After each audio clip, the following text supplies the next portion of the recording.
Welcome back for another OG show live. Mr. Randall, how you doing? What's up, everybody? Welcome back to The Reel Down. Welcome back to another episode of Bass Fishing for Noobs. Hi, boys and girls. Welcome to once again the Bass Kayak Fishing. Brother, this is the final cast. Another segment of Chasing the Tide, your saltwater connection on the Paddle and Fin. Welcome back, everyone. Another episode of Feather and Fur. Your host, Brad. Welcome back to the Mindset Podcast. I'm your host, Crystal. Hey, welcome back to Off the Water. Susie Q here with Adventures of Outdoor Woman podcast. Hey guys, welcome to the Rusty Hook Kayak Fishing Podcast. We're brought to you by Pelican, built tough for all situations. Go to pelican.com. Eastport Marina on the beautiful shores of Dale Hollow Lake. For all your lodging, kayaking, go to eastport.info. Yak Gadget for all your fine kayak fishing accessory needs. Go to yakgadget.com. Welcome back, everyone, to another episode of Bass Fishing for Noobs. We have come to the end of another year of recording this podcast. It's kind of crazy. It seems like forever ago that I got started with this, but we reached December, and this is going to air the 9th of December, and this will be the last Noobs show for Paddle and Fin this year. We'll be back, I think, the first week in January with a lot of more new content, but I just wanted to take a short, brief moment to thank everyone who's supported both Paddle and Fin and the Noob Show, all the people who took part in the Noobs tournaments this summer, and everybody that's just done such a great job supporting me and Susie and just this show, and all the guests that have been gracious enough to come on and just give out tons of great information and tips and tricks to help you and me become better anglers. So just can't say enough how grateful I am for all the support that you guys have given. Everyone here at the Paddle and Fin crew, just wanted to say thanks to all of our listeners and everyone who supports us. So truly greatly appreciated. So without further ado, we'll kick off tonight's show. Tonight, I've been teasing this a little bit for a couple of weeks. I know we've been talking to a few other people about some cooler water techniques as temperatures around the country start getting a lot lower and the fishing sometimes gets a little tougher. So you kind of have to go away from some of the normal baits that you're used to throwing and look for different things. And that kind of led me to reach out to the guest for tonight's show. I was looking for someone to talk to about the Alabama rig or umbrella rig, whatever you want to call it. And I ran across an article that he had written that really I thought did a great job of kind of dotting all the I's and crossing all the T's for learning how to fish the A-rig. So I figured I'd reach out to him, and he was gracious enough to accept my invitation to come on the Noobs Show. So without further ado, I'd like to welcome Wes Littlefield to the Noobs Show. Welcome, sir. Hey, thanks, John. I really appreciate you having me today. No problem. I like I said, the article that I read was like great, and I felt like it spelled out really a lot of the things that you need to know to kind of get started with fishing the A-rig. I'll admit I've thrown it a few times, haven't had a lot of luck with it, but I think more of that was relating to equipment. I didn't have a rod that was really suited for it when I was throwing it, so it was a lot of work when I first got started trying to do it. But let's get started with the easy questions. Who you are, where you're from. So my name is Wes Littlefield. Like you said, I grew up in Northeast Oklahoma. I still live here. I actually live on the same 60 acres that I grew up on.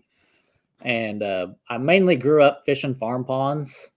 We had a couple of ponds on our property or my grandparents' property that I could fish anytime I wanted.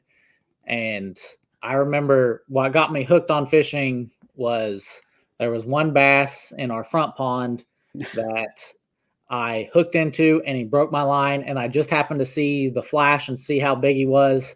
And I was like, I'm going to catch that fish. So I spent the entire summer trying to catch that bass. And about midway through, I ended up catching it. And it was like it looked like a 10-pound bass when I was holding it up as a little kid, but it was really like a 3 or 4 pound bass. But ever since then, I've always been doing something in the outdoors, but I've always come back to fishing for whatever, I mean, because it's fun and whatever other reasons that kind of just draw me back. Gotcha. Okay. And I know you obviously are a writer. That I read your article. How'd you kind of get into that gig, and what else do you do in the industry? So that's kind of a funny, different story. In school, I hated like English and stuff. I was okay at it, but just the school side of English and writing, I didn't care for.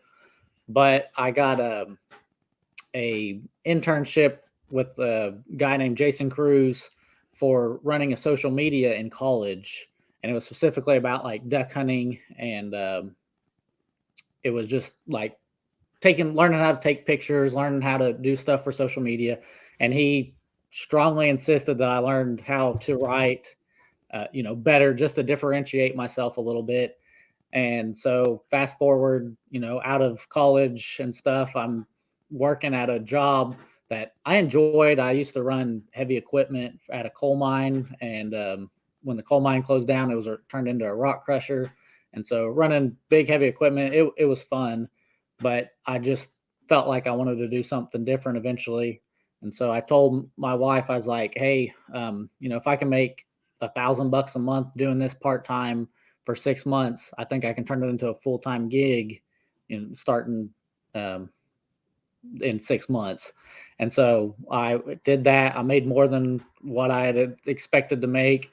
And then I decided, all right, let's go full-time, and went full-time and haven't looked back. And I mainly, as I mentioned, I didn't just like writing for writing's sake. So I mainly stick with topics that I like. And that's obviously fishing and outdoor related stuff.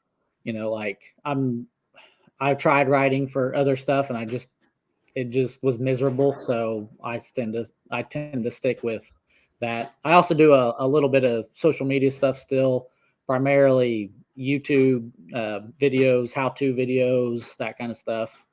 And but yeah, it's treated me well. It's been a year since I went full time now, and I have no plans of going back. I can't imagine. Yeah, it's got to be a little bit of a different gig, not running a rock crusher or coal mining. Yeah. That's definitely a switch in careers there. So probably has a little bit of better life expectancy too, I would say. Yeah, I mean, here in Northeast Oklahoma, we did strip mining. So I grew up fishing a lot of strip pits, which were strip coal pits. And now they can't leave the pit anymore. They have to fill it in and reclaim it. But I remember fishing them, and then growing up, I never thought that I'd work for a coal company that actually did the strip mining like I'd fished the pits before. So it was kind of a nice little, I don't know, awakening or whatever you want to call it, in that it just kind of opened my eyes to, well, that's kind of cool. I grew up fishing strip pits, and here I am making them. Interesting. So, and then, what kind of fishing do you do now regularly? Do you fish from the shore, mostly from a boat? Have you ever done kayak fishing? So yeah, I grew up fishing from the shore and a little bit from a boat. My grandpa has a bass tracker that I can take out whenever I want. But my thing is kayak fishing. I actually float. I had a buddy who told me, hey, I can get you a good deal on a Nucanoe Frontier 12. And I was like, well, what the heck is that? And I looked at it. And I was like, dude, that's perfect. I can duck hunt out of it. I can fish out of it. I can do everything I want to do out of it. So I got that, rigged it up for duck hunting and fishing and stuff. And then the Unlimited came out, and I was like, no, that's my fishing kayak. And I went out and bought one of them, and I've got it rigged with a motor guide on the front. I've got live scope on it now. Wow. Nice. And I've got power pole on the back. I went crazy with this one, and yeah, but it's a nice rig. The worst part of it is just how heavy it is, that I'm not gonna carry it anywhere very far, drag it very far with all that stuff on it. Yeah, I imagine. Yeah. But I know you're preaching to the choir for like half the paddle and fin crew is on the Nucanoe team. So it's definitely a well-loved brand here with paddle and fin. But That's cool. What kind of waters do you end up fishing? Like, I'm not super familiar with Oklahoma, and I know you said you grew up fishing ponds, but you have lakes, rivers, moving water kind of thing, or all the above.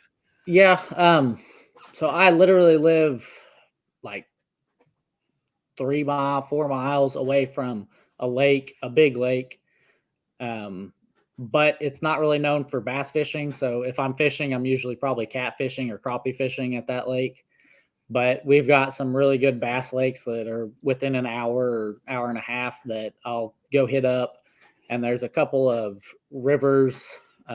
I also grew up fishing rivers, and I don't know. In my mind, they're easier to break down, and I seem like I just fish a river better. And so I love hitting up the river. I especially like taking my wife and my daughter on float trips. We'll go and float from point A to point B and just spend the day fishing, swimming, whatever. And there's one river that we go to, the Lower Illinois, and it actually has trout stocked in it. And so I chase trout, and every now and then I hook into the rogue bass or sand bass or white bass, whatever you want to call it, and stuff. So, but yeah, I'm not picky. Like I said, there's even strip pits that I still fish. There's ponds. I'm not picky when it comes to the water. As long as there's fish in it and I'm catching something, I'm happy. And it's interesting. You also mentioned about hunting from your kayak too. I know we have a show called Feather and Fur, where Brad, one of our guests, talks entirely about hunting and stuff, and a lot of times from kayaks and based on kayak hunting from your kayak. So that would be potentially something you could talk to him about too. Yeah, sweet. Yeah, I haven't done much hunting from mine, but I know the Nucanoes are really set up well for that. So. Yeah, I took it out last year, the year before, and it's a completely different shooting experience. Like specifically duck hunting, I was in my kayak, and I don't know, just the way I was moving or whatever, I could not hit a single bird. So I literally got out and sat next to my kayak, and then I started shooting the birds. And I was like, okay, so I got to practice or something, because it was just the way I was moving, whatever, I couldn't hit anything. And then once I finally got out, I improved. I'm not an expert shot by any means, but I did better than what I was doing. Still sounds fun though. I mean, either way. But what's your seasons like out there? Like, are you do you freeze over there eventually? I'm sure. No. Pretty mild. Okay. Yeah. If I say we don't, there's every now and then we'll get like in mid-January or so, we'll get a really cold stretch of a week or two, and the lake might freeze, but it's nothing for like, you're not going to walk on it and feel it's not thick enough for that. I can think of a couple years where some of the ponds that I duck hunted, we could walk and ice skate on the ponds, but as far as like the big lakes, I wouldn't even consider it. So most of the time, I mean, cold weather here is, 30 freezing or, but we do get some stretches of 0 degrees, a few negative days, but for the most part, it's really mild. It sounds kind of similar to where I am in Pennsylvania. We might wait.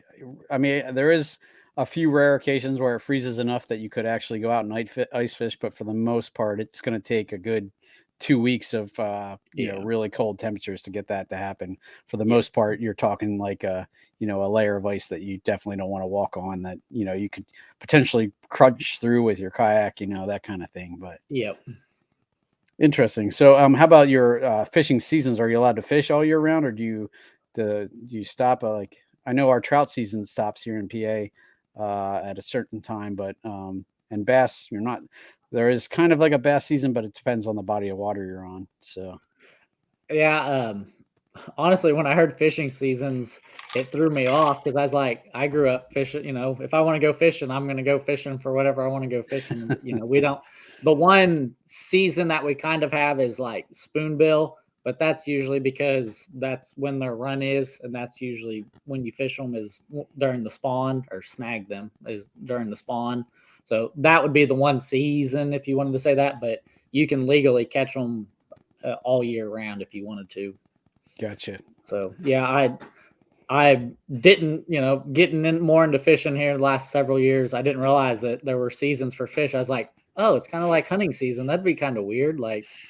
But No, for the most part, it is most of the year. Like I think for trout in Pennsylvania, you can't fish on from January 1st through opening day of trout, which is like in April. So, but and then bass, it's not very much. There's a few times where it's supposed to be catch and release only. You're not supposed to have them out of the water or away from beds like during spawn and stuff like that. But for the most part, you can fish year round. I'm interested. The one thing I haven't done for my kayak is fish for trout. I've trout fished in streams, a ton growing up, but I've never fished from them for my kayak because most of the bodies of water here that we have in Pennsylvania that are trout waters aren't big enough to really kayak. So yeah, it's a lot of fun. I think that's honestly one of the most fun trips I go on every year and maybe it's because I usually get a couple of friends or whatever to go with me, and it's just kind of a group day of fishing and hanging out. But the river that we typically go down on isn't a big river by any means, but it's big enough to float down and stuff. So I really recommend if you ever get a chance. It's a lot of fun. I mean, especially when you're fishing with the ultralight rod and reel and everything. And oh yeah, I'm not a fly fisherman, but I have seen people fly fish out of their kayak, and I was amazed because I can't do it standing on 2 feet. Forget about sitting in a kayak. But I've seen people do it, and my dad's trying to get into it and stuff. And I think it would be interesting and fun, but I've got so many other hobbies that I don't think I could make time to learn to fly fish anyways. I'm kind of in the exact same boat. It looks super interesting to me, but I'm like, I am still just learning the fishing aspect of it. I don't need to throw any curveballs in there.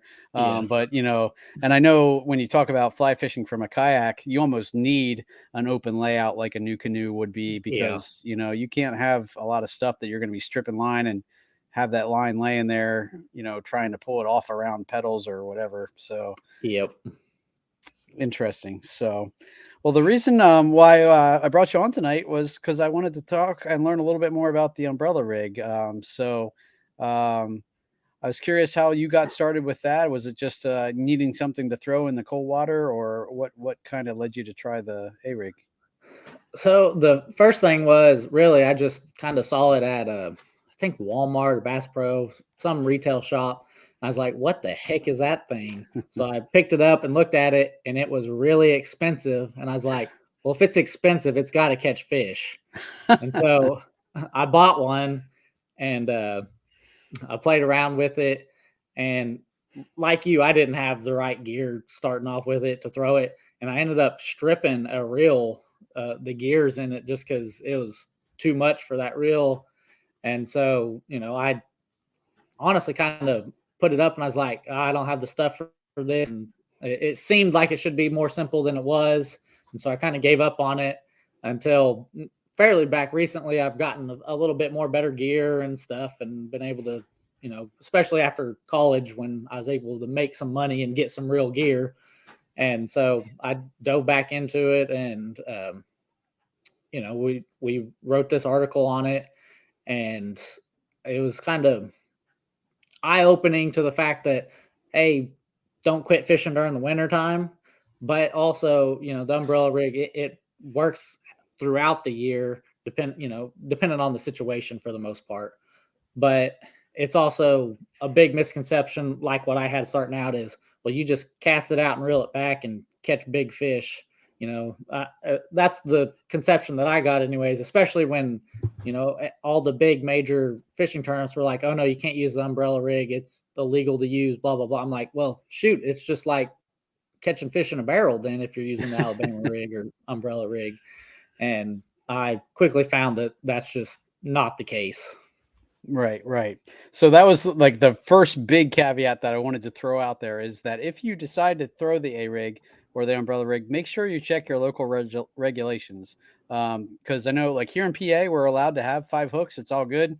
But there are definitely places around the country where you can't have that many hooks. So make sure you check before you decide to throw that the Alabama rig. Make sure you check your local regulations to find out how many hooks you're allowed to have on one bait. Because I was reading that some places have 3 and some places only have 1. So, you now, not to say you can't throw an A rig like that, but it's definitely probably not going to be. I don't want to say as effective because. But if only one of your so basically let's talk about a little bit what the A rig is, just for those folks who don't know what that is. So the reason it's called like an umbrella rig is if you literally picture an umbrella, how it has the spines that come out and everything, and at each spine there's sometimes there's a little shiny spoon looking thing on attached to it, and then at the very end you can tie or connect a jig to it with a swim bait of some kind. And sometimes they have 5, sometimes they have 3, but like you were saying, some states limit only 3 hooks or only 1 hook, so you can use a 5 rig but only put 3 hooks on it and just put 2 dummy hooks on the rig itself just to give it that bigger bait ball appearance, but yet you're still obeying the laws. So there we go. So an example of what he's talking about. So you can see here a couple from his article. Go ahead. I was just gonna say, so like you can see here how the spines kind of. Yep. Right. Yep. It's got the shiners or whatever, spinners, whatever you want to call them, and then it's got the spines or it's just a piece of metal that's not nearly as strong as like a metal hanger or anything, but it's still bendable and movable, and you can collapse it and everything. And, it just takes the shape of the umbrella, which is why it's typically called an umbrella rig. But I think it was actually made in Alabama, or the guy who came up with the design is from Alabama, and that's why it's nicknamed the Alabama rig or the A rig. But they're really good because they are kind of a versatile lure, and it's unlike anything else you can really use because it imitates an actual bait ball instead of just one single bait fish. Right.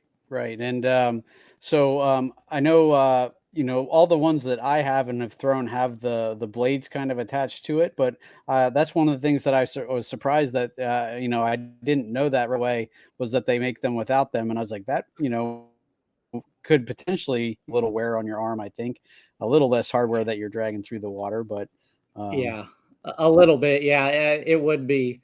I think I've actually got both, and I've only ever used the one with the blades, but a little bit less drag, a little less vibration.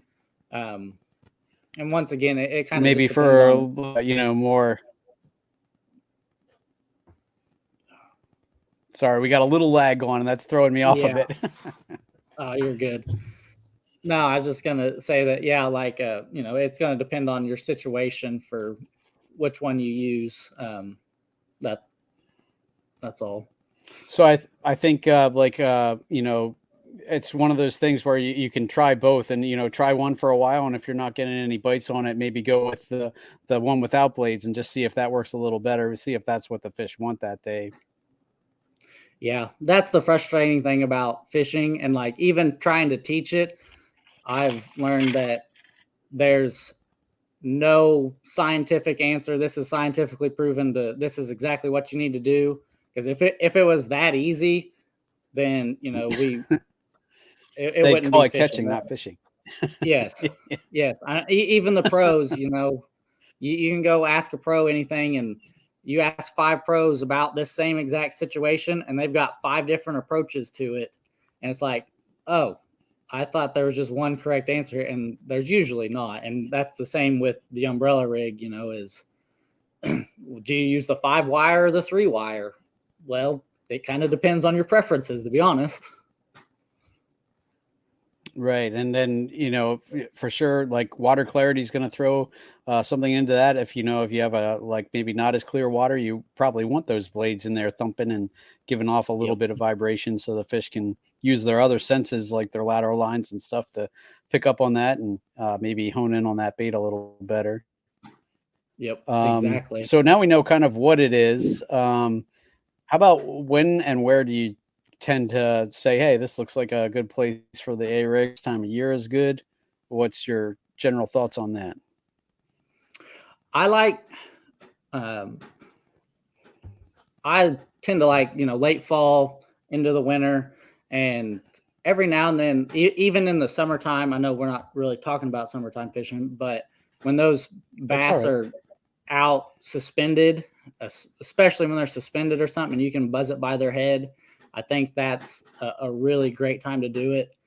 And that's kind of the only place that I would throw an Alabama rig, because I'm cheap and they're expensive.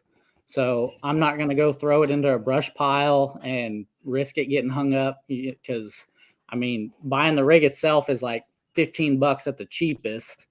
And then you've got $5 worth of jig heads on there and another $10 worth of swim baits. So, you're throwing $30, $40 on the end of your line. I'm not throwing it into a brush pile. So No, I'm not getting right there close. with you. So I tend to stick with, the open water. Now, if it's rocky bottom or something like that, that's obviously, places I'm less likely to get hung up. Grass, it's just got too many hooks to grab onto and stuff that it's just not going to work real well. But if you can find that edge, that grass line, that edge of the grass, that's where it would be a little better, imitating a small bait fish popping out of the grass for a second and then trying to find another way back in it. And that's when the bass will hammer it. But typically it's going to be, late fall, early winter, open water. Gotcha. And when you're talking about like different depths of water, obviously it would work in many places that you can do it would not get hung up. So super, super shallow, maybe not, great, but you could probably get away with it in a couple feet of water. And then of course down deep, then it's just a matter of letting it get down there, I guess, before you bring it back. So do you what kind of depths are you used to fishing? Like I'm more of a shallow water guy, but if I can find something that would be somewhat reliable to me for deep water, I'd definitely be game to stick with it. So I'm the same way. I especially like in my kayak, if I'm fishing deeper than 10 foot, it's usually out of desperation. Like I'm trying to find a bite because I can't. Where the heck are they? Yep. Yes. But the umbrella rig, Alabama rig, it's really 10 foot. You could probably go 5, but really that 10 foot plus range is where it begins to shine. And, you're talking about fishing at different depths. One tip that I learned from Tyler's Real Fishing, and super simple, I do it with other rigs and just never thought to do it with this one, is you measure out, say 10 foot of line, you estimate about 10 foot of line, and you just drop it in the water and count it down till it comes and you feel it hit the end of the line. And, you say, okay, well, it took 5 counts to get down to 10 foot. So we're going to go fish it at 30 feet. I can see, if you've got a depth finder, I can see the fish are at 25 feet or whatever. Then I'm going to count it down 5, 10, 15, 20 feet. And I'm going to try to bring it over their heads at, where it's 2 or 3 foot above their heads instead of right there at them, where it more likely would spook them instead of trigger their response. And so it's like you were saying, it's really great for being able to fish those different depths, because you can just count it back down to whatever depth you want to fish it and then start reeling it in. And you can really control the depth of it by how fast you're reeling it or how slow you're reeling it. Right. So it's definitely got some versatility to it there, in that you can target fish at different depths. I know in your article you mentioned about finding them with electronics, and a lot of anglers, especially as they get more and more popular and increasingly better. Like I can't imagine live scope. I'm still doing a side scan, down scan kind of thing, and it almost seems like video game fishing at that point. But yeah, if you can locate balls of bait with that, and see where the bait fish are, what depth they're running, and just kind of match that, I think that would be like perfect. But any tips for if you don't have electronics? I mean, I fished without electronics for a long time, and I think it's not as easy to fish with an umbrella rig without any electronics. Now, if you've got, a down scan or side scan or something where you can kind of see the bottom and at least kind of get an idea of where the bass would be, that'd be best. But if you're fishing from shore, I really honestly wouldn't recommend the umbrella rig, just because more than likely you're going to get hung up and lose $50 worth of tackle pretty quick.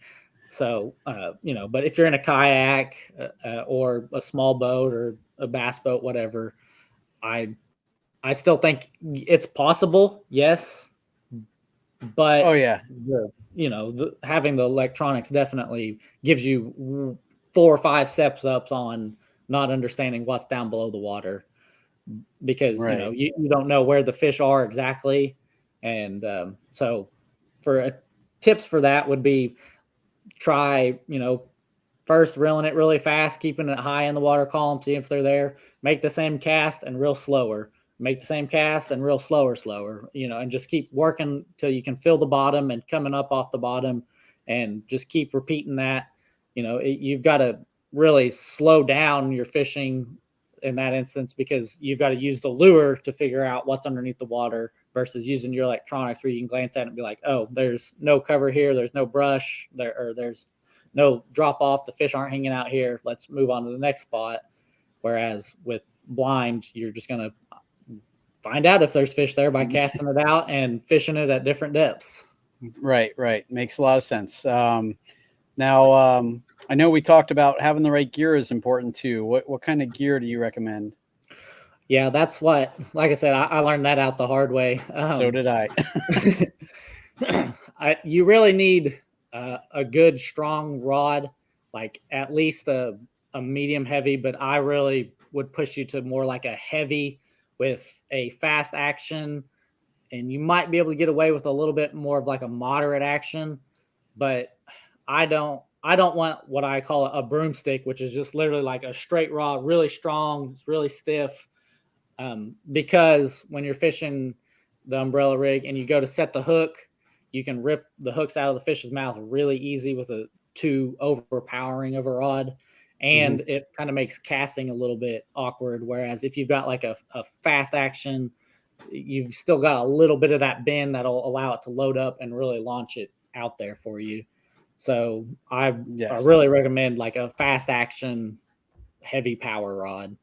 And then for the reel, I want something heavy. I know a lot of guys use like musky reels, something big that can really handle those bigger lures. I don't have any musky reels, but I've got a reel that is a little bit bulkier, a little bit heavier, a little bit better built, so it's not going to strip the gears. And I think that's the only way to go, unless you want to be like me and just keep stripping a bunch of gears. And I can't afford to buy that many reels a year. So I was the exact same way. And the first time I went out and threw it, the biggest thing I had was kind of a medium heavy, but it had a real light reel on it, and I couldn't cast it far at all. And it was like super work getting it, just reeling it back in. And I was like, holy cow, I wore out my arm. I was surprised I didn't kill the reel, because I really, for all intents and purposes, should have. But after I did the same thing, I put it away. I was like, I don't know that A-rig's for me. And then recently I finally got my first nice heavy rod. It was a Douglas rod with a fast tip. And I, got a half decent reel for it, pretty bulky, not crazy, but I was intending to use it as like a frogging and, a heavy jig rod. But I tried it with the A-rig, and I couldn't believe the difference it made in just casting and retrieving. It was light years easier than the initial setup that I tried throwing it on. So, I'm a big component of, not having 12 rods out with you, but this is one of the few instances I think where it really does make a huge difference on the technique to have something that's, the right rod, maybe, not the exact specific rod that you're only buying to throw the A-rig on. Like I said, I use it on my frogging rod and stuff, but it definitely does make a big difference having the right equipment. So yeah, it's funny you say that. I'm the same way as far as like you'll go watch pro videos and they're like, you've got to have this rod, this reel, and it has to be this. And I'm like, I understand where they're coming from. Yes, that's probably the best scenario, but for us average anglers that we're not getting free rods and reels every year and stuff. We got to go out and buy it. And I tend to stick with like a medium heavy, 7 foot, maybe 7.5 foot, something like that. And with the A-rig, I just quickly found out that medium heavy, though you can fish with it, it's not enough. And I forgot to mention the length. Really, you want a longer rod too. Like a 6.5 foot rod just isn't going to cut it. It's going to be a lot of work, like you said, trying to cast it out. And then you're not having a lot of leverage to reel it back in and set the hook and everything. So at least like a 7.5 to 8 foot rod is typically what I would recommend. But like you, I actually use my frogging and jigging rod as my A-rig rod. And, it does the job. It's, sure, it's not the best thing for the situation, but it does the job. And I'm not dependent on that for me to make my money, so I don't have to worry about landing every single fish.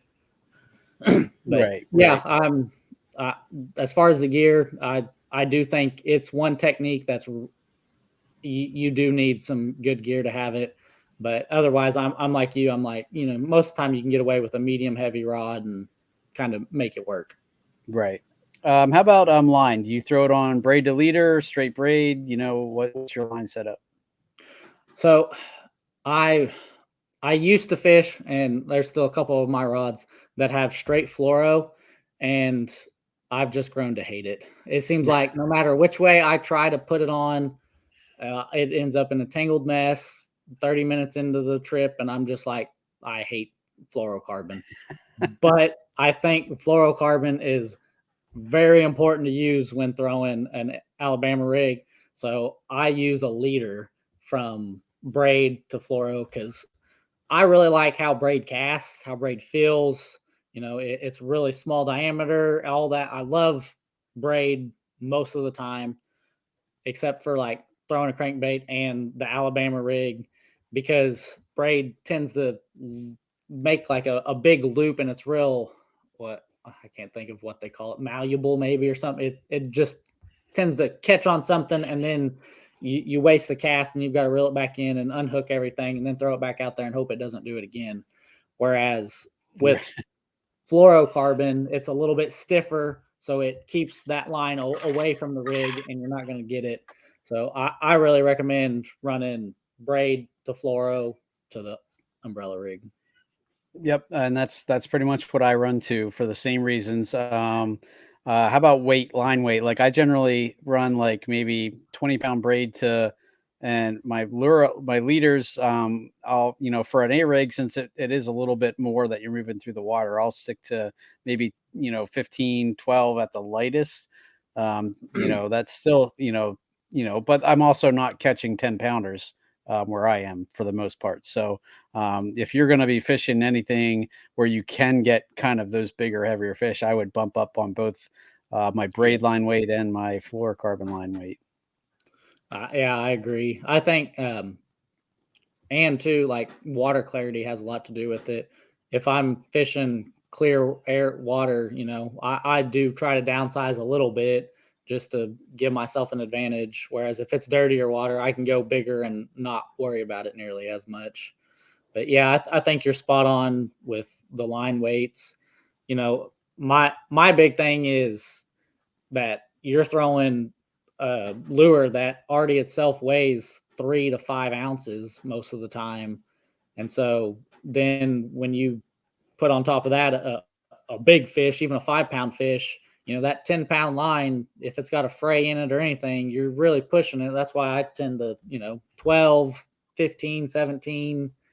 And, if I'm in a really big fish area, I might push a little bit more, but typically that 17-pound test is about as big as I go. Gotcha. And I was curious. One of the questions that I kind of had when I got started was, how do I know how much weight for each what jig heads do you use, and do you use like ball head style, or do you use like actually the swim bait kind of where it has like an actual pointed head or almost like a fish shaped head? I don't know that it matters. Like as far as the shape of the head goes, I've used both, so I really don't know. I can't say, oh yes, this one's worked better for me than this one. I really don't know that it matters. But my philosophy when it comes to the weight is I try to put on as little weight as possible, just because it's already, you're still adding it up, and but I still want a big enough hook that's going to be strong enough to hook the fish. So I'm not like putting, crappie jigs on there or anything by any means, but Right. I still don't want a ton of weight, because more than likely, like we were talking about, it's a wintertime lure. So if it's dropping too fast, or you're having to just reel it really fast to keep it off the bottom because there's too much weight, then it's kind of defeating the purpose. So there is a happy medium to find there, and I tend to stick on the lower weight spectrum. And but and then again, it also depends on how deep you need to fish it. And I know it could also depend on what you're throwing on there. Like I imagine most people throw swim baits, but like you mentioned, like curly tail grubs would probably work. So you Yep. could get away with like a smaller ball head jig there with if you're going to just be throwing grubs on it. And I think that would probably lessen the overall weight too if you don't have a ton of plastic out there. A grub is probably not going to be as heavy as a whole bunch of swim baits, but it all depends, I guess. Kind of what you're trying to imitate and what size bait fish you're trying to imitate. Yep. Yeah, that's a good point to bring up is the soft plastic that you are using. Everybody's got their preference of colors and styles and stuff. And I think that's one reason why the Alabama rig is so diverse, or whatever, it's very versatile, is because you can put curly tail grubs on there with a fluke, with a paddle tail. You can put them all on there, mix it all up, or you can put them all the same. But one tip that I like to do, and especially for if you're fishing in an area that only allows one hook, is to put all the same baits on all the dummy hooks, and then change it on the hook the actual hook that you can catch the fish on. And usually that difference, for whatever reason, that's what the bass will key in on. Is I think it's kind of the same, like I think of it as like the lion chasing the zebras. It can't differentiate between all of them because they're all mixed together, but that one that looks awkward or looks injured or whatever and acts different, that's the one that ends up getting. Well, the same true with the bass is, all these look the same, and so they kind of blend in and mix, but then you've got one that's either bigger or moving different or different colored, and that's usually the one they bite. So that's kind of my recommendation on, if you're only allowed one hook or three hooks, make one of those hooks the one that's a little bit different. Right. But and even on the 5 rig one, I've heard that too, where you make like the one that would be back in the back furthest a different color, and just to give, like you said, give them something to kind of key in on, and a lot of times that will be the one that gets hit. So, yep, cool. No, I think that's definitely a good idea. Trying to think of what other things I wanted to cover with that. Is there anything else? We mentioned a little bit about counting it down and that kind of thing, but how about retrieves? Like I know in your article you mentioned a little bit about varying up your retrieves a little bit.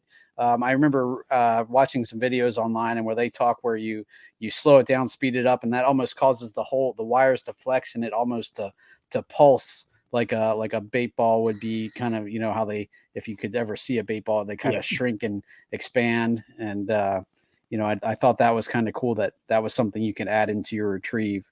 And like you said, not that you can't catch fish on a straight retrieve on an A-rig, but throwing in those things, I think is a good idea. Yeah. I really like the one that pulses, and because it kind of imitates like another fish coming up and trying to attack that bait ball, and that then triggers the bass's competitiveness, for lack of a better word, and saying, oh no, that's my food, I'm not going to let you get it. And then it comes and attacks. So, and it's not hard to do, because you're just straight retrieving, and then you're just going to give it a good tug for a second, and then reel up your slack and keep retrieving it, and it, once again, that retrieve is going to depend on the fish's mood. You might do it once every retrieve, or you might do it 10 times during the retrieve, just playing around with that to see really what the fish are in the mood for at the day is the name of the game with that.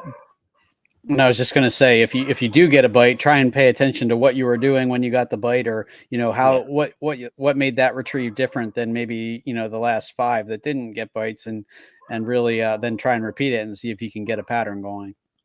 Yep. That's one thing that I think has made.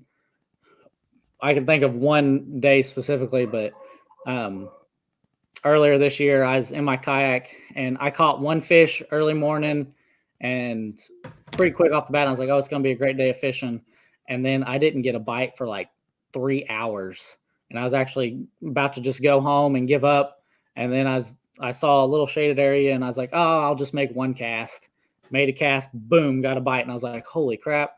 And then I made another cast in the shaded area, boom, had a bite. And I was like, oh, okay. And, it was just because I paid attention to, I cast in the shaded area, I put it this direction, and pulled it out about this speed, and I was able to establish a pattern there, and I ended up turning a bad day of fishing into a really good day. But it was like you said, it was because I was paying attention to how I was doing it when I got the bite. Right. And exactly like you said, that can definitely turn your day around quick. As soon as you figure out what's working and then can repeat that, and that's how that's when you really start putting fish in the boat. And that's some of the best times fishing, when you because it is like a puzzle, and when you figure out the puzzle, not only does it feel good because you figured it out, but it also means pretty good fishing. So cool. Okay. And let's see, is there anything else, any other tips or tricks that you can think of off the top of your head? I mean, the umbrella rig really works for any species of bass, whatever you want to target. It's not like it's just a largemouth technique, or it's just a smallmouth technique. It's, you're going to catch any species you want on it. So I just recommend going out and trying it. If you're willing to spend all the money on the umbrella rig anyways, then go out and try it and have a good time. I would say limit your expectations, specifically during winter fishing in general, because more than likely you're going to get 3 bites instead of 30 bites. And so you might catch one fish all day, but typically, especially with the umbrella rig, it's going to be a bigger fish. You're not going to catch your little 12 inchers or whatever. Hopefully not. Hopefully that's not going to be the one fish of the day, but sometimes it is. But for the most part, during the winter, it's going to be bigger fish. And I think that's part of the allure that keeps me coming back out during the winter is, well, maybe today I'll catch my PB instead of just a whole bunch of little dinks. Right. I know one thing I thought of, how about brands and any specific umbrella rig that you recommend, or you've had luck on? I'm not like, I know that's a big thing for most people, but I'm not like a brand loyalist, that word. There we go. And, but I know like the Yum brand, they have the Yumbrella is one. Let me see I can't remember what I recommended in my article. There was a couple that I looked up. Let me run over that back. Let's see. Where did it go? Yeah, the Yumbrella is the main one that I lost it too. I had it here. But yeah, I really recommend like anything that you can. I've seen a bunch. Yeah, I mean, I go with well-known brands. If you recognize the name of the company, more than likely it's going to be okay. I tend to stick away from like the Amazon brands. That's the brands that I wouldn't buy. They're usually cheaper, but they're usually cheaper and not as good either. So I don't have any specific. And that's actually another mistake that I made when I first started. Yeah. Gotcha. Yeah. I started off with what is the Japanese site that's super cheap? I think I bought my first couple off of there and they were just kind of junk. So you definitely get what you pay for, I think, with this. That I always caution, and I'm one of the, don't buy the lures that fishermen instead of fit. This is another example of where you do get what you pay for it to some respect. So, yep, I would agree with that. All right, Wes, man. Well, I think we covered that pretty well. So, I wanted to give you a chance to shout out where folks can find you. Where can they read, your content? And, you mentioned YouTube and stuff. Where can folks find you? So most of my fishing related articles are on yourbassguy.com. And I think we're actually transitioning and might be changing names. But if you type in Wes Littlefield fishing or something, I'm sure bass fishing specifically, it'll come up. And then on YouTube, the Your Bass Guy YouTube is one place where I do a lot of bass fishing tips. And then my personal YouTube is more kayak and kayak fishing related. I do a lot of gear reviews and specifically about my Nucanoes and stuff and kind of how I've modified them to fit my needs and my uses and stuff, and all the cool toys that I bought that I can't tell my wife about because she'd be mad. But I hear you. I'm right there, man. My YouTube just Wesley Littlefield.